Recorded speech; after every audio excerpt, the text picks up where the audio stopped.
ఈనాటి సమావేశం ముఖ్య ఎజెండా బీసీ రాజ్యాధికార సాధనలో తీన్మార్ మల్లన్న టీం మొత్తం కూడా బీసీల కొరకు పనిచేయడానికి మర్జీ అవుతున్న సందర్భంగా వారికి శిరస్సు వంచి ఆ కమిటీ మొత్తానికి జిల్లాలలో ఉన్న నగరాలలో ఉన్న గ్రామాలలో ఉన్న టీము సభ్యులందరికీ కూడా మోస్ట్ వెల్కమ్ చెప్తూ ఈనాడు ఈ సమావేశ మందిరంలో కూర్చున్నటువంటి ప్రముఖులందరూ కూడా మరొకసారి బీసీల ఉద్యమాన్ని మనం ఏ విధంగా తీసుకుపోవాలి, ఎలా తీసుకుపోవాలనే దాని మీద చర్చిస్తారని ఆశిస్తూ, ముఖ్యంగా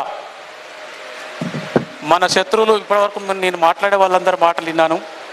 మన శత్రువులు అగ్రకులాలు కాదండి, కేవలం రెడ్డి, కమ్మ, వెలమ.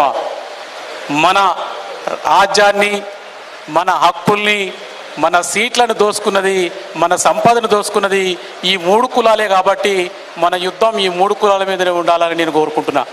దయచేసి ఇందాక ఒక మిత్రుడు మాట్లాడాడు, వైశ్య సోదరుడు, ఐఎమ్ అప్రిషియేట్ హిమ్.